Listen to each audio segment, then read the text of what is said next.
All right, everybody. We are live with the Combatcast. We're going to talk about this past weekend's UFC Fight Night. We're also going to go back and look at a very famous fight today. Rory McDonald, Robbie Lawler, 2 UFC 189. But before we do that, let's talk about that sponsor.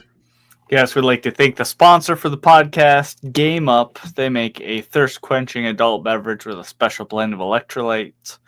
Comes in 4 great flavors: fruit punch, orange, lemon, lime, and grape. That's right. It's only 110 calories per can, low carb. And like Chevy said, it's an 8-pack, plenty of good flavors. So enjoy some Game Up. And let's talk about what we got coming up after this week in case you want to come back. December 28th, we'll be reviewing another classic fight, Hunt versus Silva, the first fight. First one, yeah. And we'll be doing a wrap-up review of the 2024 year in MMA and boxing. And then January 4th, skipping ahead, January 4th, we'll be previewing the upcoming year, 2025. And then January 11th, UFC is back with a fight night. It's Dern versus Ribas 2. The fight you didn't know you wanted. Yeah, it's a good matchup. Yeah, it is. It's fine. It was Mackenzie Dern's first loss, like 2019 or so. So she's definitely grown a lot since then. Yeah. So. Yeah. See how it goes. All right, let's talk about this past. Well, actually, before we even get started, let's talk about a couple of fights notes here. The one Chevy told me about off air. I want to talk about Logan Paul, Conor McGregor exhibition boxing match. I'm kidding. We weren't even going to bring this up. I actually just thought it'd be funny because I saw this reported several news sites like TMZ, ESPN. But when you examine it, is this Conor McGregor tweeting basically saying he's in preliminary talks?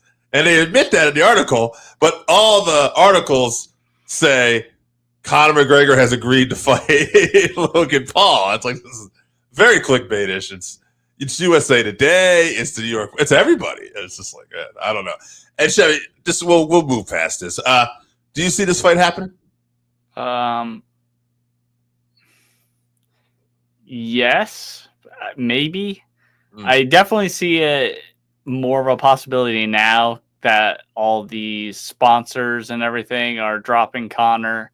That's a lot of money that he was bringing in, and now he's not. And we know the kind of lifestyle he lives. So if you got to make money, it's an exhibition. Fighting a Paul brother is a good way to do it. Yeah, exhibition. What if they get on Netflix? Yeah, the only thing is, he's got to work that out with Dana and all that. So, but if anyone can get away with it, it'll be Conor. All right. And the other news this weekend, a real big boxing fight. Yeah. Too. Yeah. I don't really have too much to say. We saw what happened the first time. I assume that is how things would go again. There are changes that Fury could make. I didn't see what weight he came in at or whatever, but I think if he used his weight a little bit more and clinched more and wore on Usyk in the first fight, he could have done better. I don't know if that would happen. I just think that Usyk has more skills technically as a boxer, but it's boxing. So maybe you see Fury win this one and then we get a trilogy fight because that would make the most money. Yeah. If it goes to the distance, which is very possible it will. Yeah. All right. Let's get to this past weekend's fight night. Covington versus Buckley. We're going to talk about the co-main event and main event. But first, Chevy, are there any other fights you want to talk about from this card? Yeah, the Spanish phenom Joel Alvarez had an exciting fight with Drakkar Klose. He had a round 1 flying knee KO, and he followed up with some punches.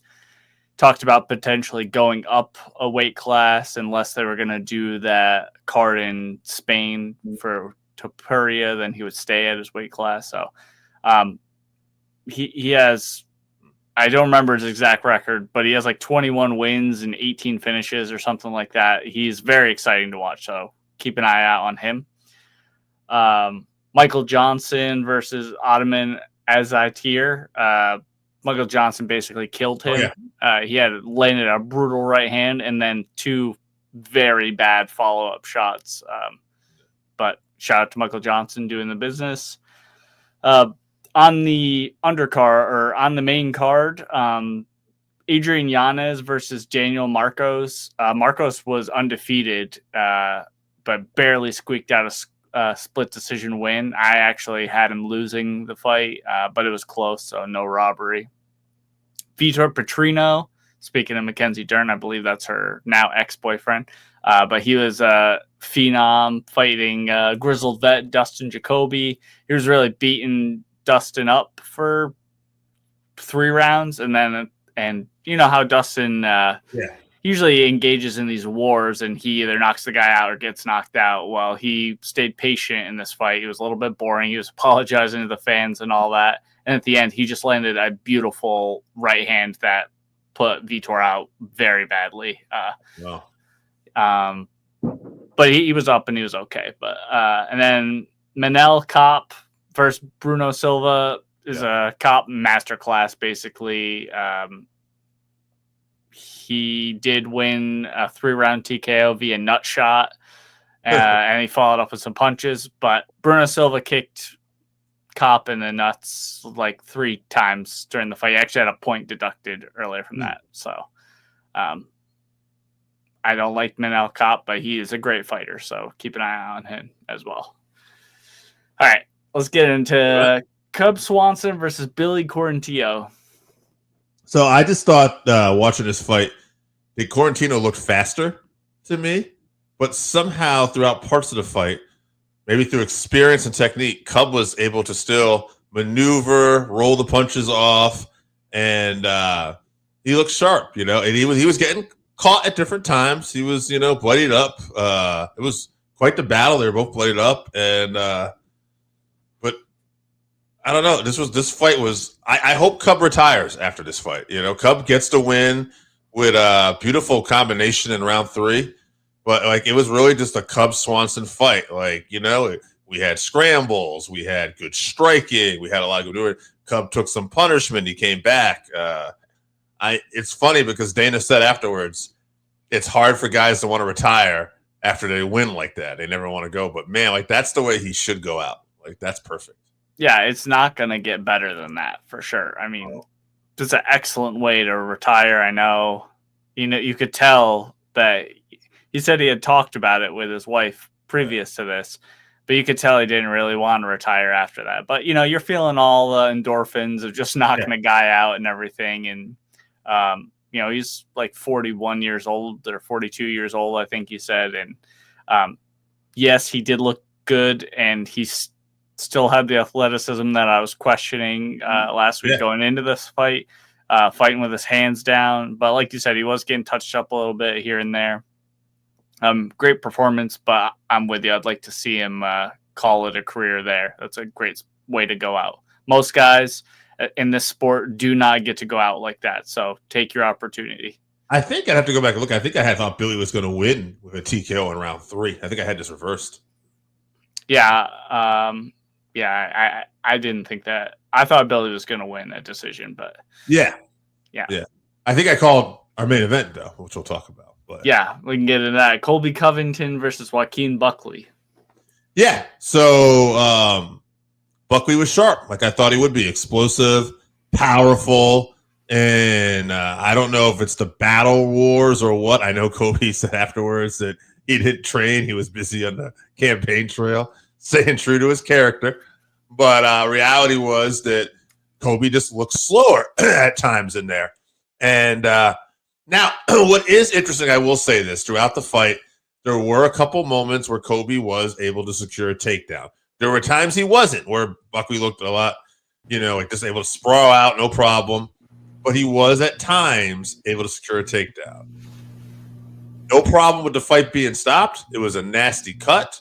But there's a part of me that wondered, man, if this had gone round 4 or round 5, Buckley carried all that size, if it would have made a difference. At the end of the day, though, great win for Buckley. I think I said this before. I'll say it again. I hope he gets a fight with Ian Gary next. That's the fight I'd like to see. Yeah, I'm with you. Buckley looked great. Very strong, powerful. Ian Gary would be great. I agree with you too. That he had an interesting way of calling out his next opponent, where he did a poll with the crowd basically, and Ian Gary wasn't on that list. It was Leon Edwards, Usman, and the champ, which that's not going to happen. So Usman got the loudest pop. I'd also be okay with seeing that, but I think I'm with you. Ian Gary's probably should be next for him. Yeah. As far as Colby, it's tough because he hasn't been in there for like 2 years, but he's 36, and with his style, he looked way too slow. Yeah. And not powerful enough. I mean, Buckley was sprawling for some of those, but he also just caught a lot of Colby's shots and just like shucked him off, just tossed him to the side when he was diving in. So I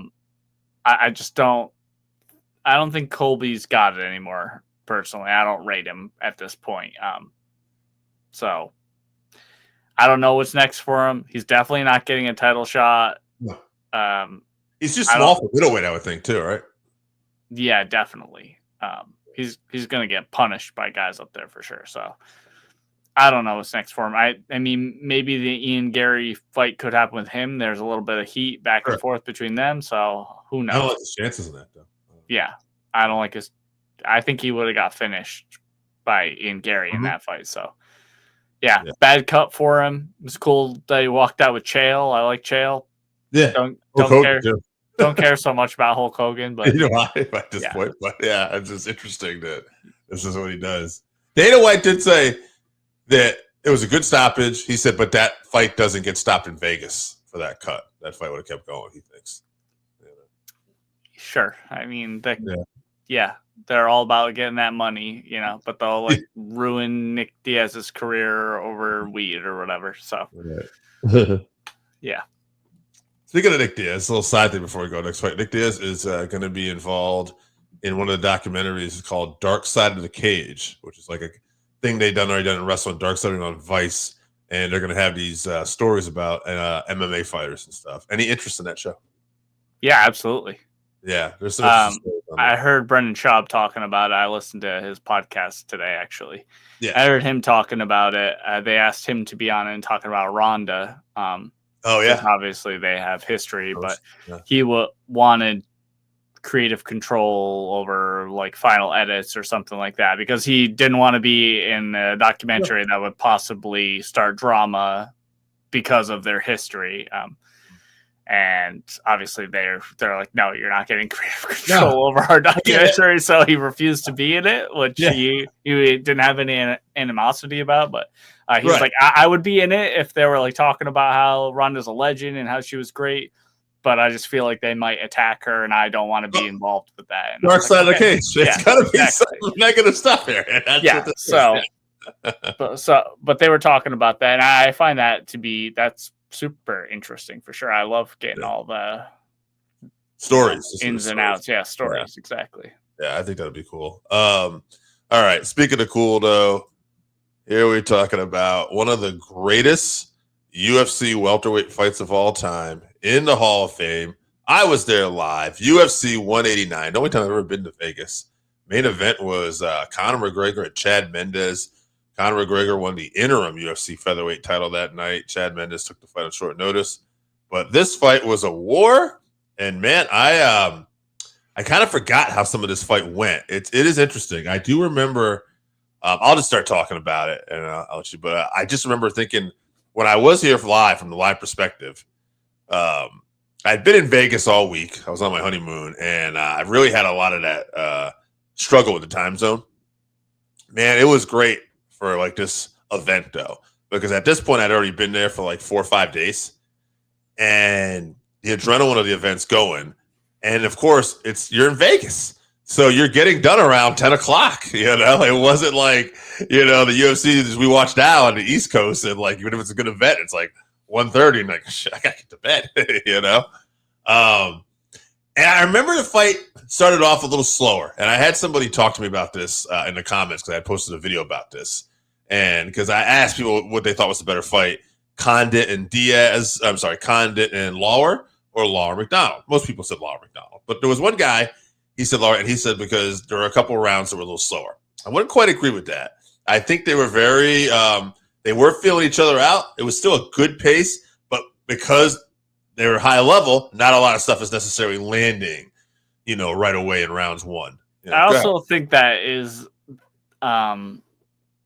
just that is where Robbie Lawler was at in his career, where he was just a destroyer and he was just going in and being wild. And he started off very patient in the fight. So I could see how you would. Right. Yeah, I could see how you would think they were boring compared to what Robbie was normally doing at that time. So a funny story. I don't know if I ever shared this either. Where we had the seats was like we weren't on the floor, but we were on the first level above the floor. So lower level, I guess you would call it. I feel like that's the best. You can actually see into the cage. Yeah. It was really enjoyable. And I remember seeing famous people like wrestlers, Bryan Danielson, stuff like that, Daniel Bryan, but also Arnold Schwarzenegger was there. I think I saw Stallone, like a lot of, famous people were there for that. But what was interesting about this fight was there was this group. I don't know who they were. I don't remember if there was a parent there, but young teenage girls in behind us. And I remember they were like, this is boring. That first round. That's how oh my God. But man, oh boy, as this fight bet on, you didn't hear that. You just heard the back go, oh wow. And then afterwards, I didn't even notice it because the whole crowd is just electric for this. But as I'm watching it, and I took notes, but what I thought was interesting was that Robbie I don't think he won the first round. I think the significant strikes they had Rory, but then Robbie was really taken over in round 2. And then really in round 3, for the most part, I believe Robbie was taken over. And then was it until the end? To the end. That's when so I'm now looking at my notes. That's where the head kick comes in. And Rory's hitting that head kick periodically, That was the first big one that hit, was at the end of round 3, yeah. And it wobbled Robbie bad. And then we get to round 4, and Rory is right back, like on his horse here. He's trying to put Robbie away in the beginning. Robbie survives, and then at the end of round 4, Robbie starts to come back. Now, I watched this. Also want to tell you this. I watched this on UFC's YouTube channel, and they cut through the in-between rounds. But it is round 4, I believe, after round 4. Epic stare down, where they're just staring at each other. The end of round 4, yep. Yeah, it's just this incredible stare down that you just really don't see too often. And Robbie had that cut on his lip, and he spit all the blood out. And, Rory's face was a complete mask of blood, and they just went head to head. Rory's face was a mess, probably the end of round 1, even though he was winning. I think it was round 1 or 2. Two, yeah. Sorry, but Robbie, it was round 4. Even after being wobbled, it was somewhere around round 4 where that lip got open real bad. And Dana White even talks about afterwards, like Robbie was talking to him. He's like, most disgusting thing he ever saw. And he was like, please just go fix your lip. Yeah. And, but yeah. And then we get to round 5. And Robbie's back on it. And it's not too long in the round 5. I think we're in the first minute. And basically, it just felt like Rory's, I watched this over and over again. And it's like his body just gave out on him. Like he just starts to cover up his face and his nose. But it was like, I never saw, I think, anything like that at the time in my years of watching UFC until that fight where, a guy who was so skilled and talented like Rory McDonald, but just got to the point where he'd been so beaten up, even though he had his moments, that his body failed him. It gave up on him. He didn't give up, I don't believe, but I think his body gave up on him. Robbie swarmed him. And, Robbie Lawler was another guy too that, really one of the first guys I saw who wasn't necessarily a point fighter. He wasn't worried about rounds or losing rounds. He was always just looking for the finish and trying to find ways to win the fight. It was all about the fight for him. Whereas Rory was probably the opposite of that. Rory was a great fighter, but Rory was a very game plan with Faraz and an athlete. Yeah, right. Thought about it very much as a sport, for sure. Yes. And yeah, I mean, killers. Both guys started their careers young. I think Rory was training super young. I think he might have been like 10 years old. He was one of the first really complete MMA fighters around that time. Like in 2015, I still want to say maybe a little before that, 2012, like we really started to start seeing complete MMA fighters. But from 95 to like 2000, remember the sport's only 15 years old in 2010, right? So, I mean, it's like very young sports. So Rory was one of the first guys I saw who like trained in everything. But Robbie was just an OG killer. But I talked a lot. What did you kind of go back and forth? Anything you want to add to? Yeah, I mean, I pretty much saw the fight the same way. I mean, this was one of the first fights I can remember watching when I had gotten into it. I mean, I think the first card that I went and watched was the Nick Diaz and Anderson Silva fight. So, yeah, and then the laying down thing. But by this time, I was a fan of Rory. He was one of my favorite fighters, and I was so hyped for this, and it was a great fight. But yeah, like you said, the finish, I don't think he quit. His nose had just been so crushed through the whole fight that, I mean, he had taken as much punishment really as you could take, and he had kind of collapsed. And I remember, I think Goldberg said this during on the commentary team. So you want to be a fighter? And I remember the internet the next day with just this picture and Rory just covered in blood, and even the next day a picture of him and his eyes are all black and he's so puffy, and just every caption is "So you want to be a fighter?" So just the amount of heart, and obviously Robbie's lip was among the most disgusting, injuries in the sport that I've seen. And I remember, like you were talking about with Dana White, when Joe Rogan was talking to him in his post-fight interview, and he's yelling and he's all hyped up, and I'm like, okay, enough. Like, your lip is flapping open. So, right. But I just remember, that's like the closest I think of like gladiators in the arena kind of thing in the Coliseum. That's what I think about. And this is a Hall of Fame fight. It's in the UFC Hall of Fame, which absolutely deserves to be. So shout out to both those guys, and forever fans of them. And if there's a Hall of Fame for pay-per-views too, I feel like just going by main cards, this main card pay-per-view was exciting. I think there was a finish in every fight on the main card. I think so. Yeah. Main card, yeah. Also, greatest on the preliminary cards too. Greatest walkout of all time. I mean, not a fan of Connor, but that Sinead O'Connor singing "Foggy Dew" as he came out, like I get chills thinking about it. It was so good. I know it was just kind of like just stained, whatever, but like just having both fighters played by big time musicians to the octagon. I'm surprised they've never done it again since. It was really a cool experience. I mean, honestly, that's what the UFC does not do very well is walkouts. Yeah. Like, bring back more of like the Pride kind of, the pro wrestling kind of style. Like Bellator was good about that when we saw them. Shorter distance to walk out, more theatrics, please. I feel incredibly spoiled in my life that was the fight card I got to go to in Vegas. That was a good one, yeah. So, all right, that was McDonald and Lawler too. That was a good one. Chevy, let's talk about what we're going to be doing again. We're going to December 28th, we'll be talking about another classic fight, heavyweights this time. Mark Hunt and Bigfoot Silva, their first fight, because they had a couple of them. And Dana White said he wanted to buy him an island afterwards. Yes, it was a great fight. Slobber knocker, you could classify it as, for sure. Awesome. And then we'll also be reviewing the 2024 year with favorite KOs and submissions. That's next week. Yeah, next week. And then January 4th, we'll be previewing 2025. Who we think will be champs by the end of the year, and what fights we would like to see and all that. And then January 11th, we're back with fights, baby. UFC, Mackenzie Dern versus Amanda Ribas 2. Yeah. All right. All right, guys. Hope you enjoyed this look back. Maybe go check out the fight if you've never seen it. Lawler McDonald 2.